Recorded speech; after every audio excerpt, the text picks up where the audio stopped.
Alors l'idée de la classe formation AFPA, elle est arrivée un jour où une éducatrice m'a dit « l'AFPA, c'est un centre de formation qui est à Pont-de-Claix et ils ont plein de projets. Il y a une directrice qui a envie d'ouvrir et de proposer plein de nouveaux projets pour des jeunes en voie d'évolution qui essayent de trouver leur chemin mais qui n'y arrivent pas. » Et là, on s'est dit « ok, pourquoi on ne ferait pas une classe intégrée, ITEP, au sein d'un centre de formation ?»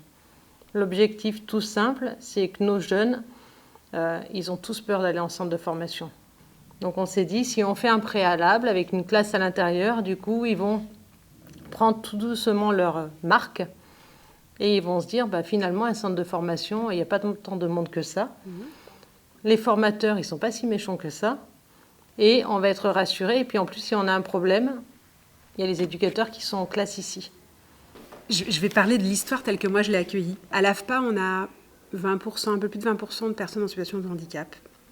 Et donc, on sait qu'on a des personnes qui ont des troubles du comportement, parfois des personnes qui ont des problématiques physiques, psychologiques. De fait, on pratique à l'AFPA ce qu'on appelle l'accueil inconditionnel. Donc, on est dans cette écoute attentive de se dire, là, il faut que tout le monde réussisse. Et donc, quand la proposition a été faite, pour moi, c'était évident que l'AFPA, service public, devait jouer ce rôle-là, d'inclure effectivement ces jeunes pour favoriser leur accès au droit commun et puis à l'autonomie. Donc c'est vraiment très important.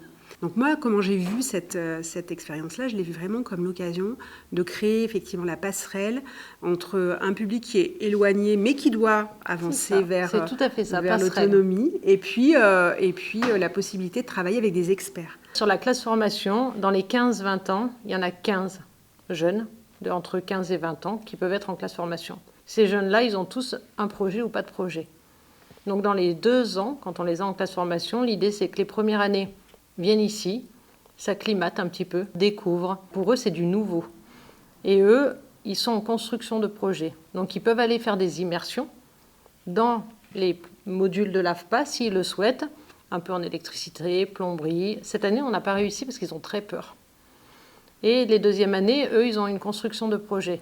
Donc les deuxièmes années, ils font déjà des stages sur l'extérieur.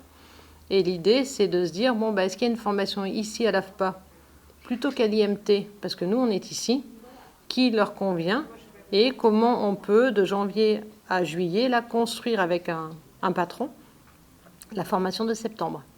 Et là, c'est des jeunes qui se sentent plutôt rassurés et ils disent, moi, c'est bon. L'année prochaine, je vais en formation, justement. Là, un jeune qui va rentrer en formation l'année prochaine, il est ravi. Il a son patron. C'est une alternance. Du coup, on est accompagné par l'AFPA. Il y a les éducateurs, plus le patron. Et du coup, à 3, on va essayer de faire quelque chose qui fasse que ce jeune réussisse son titre professionnel. Et ça, c'est vraiment quelque chose de rassurant parce que c'est des jeunes qui ne pouvaient pas s'imaginer aller faire des petits stages. Et nous, on leur apprend vraiment qu'en venant ici, au centre de formation à l'AFPA, leur handicap, il peut disparaître. Et on le voit bien parce que c'est une vraie réussite pour les jeunes de cette année. Autant pour les premières années que pour les deuxièmes années.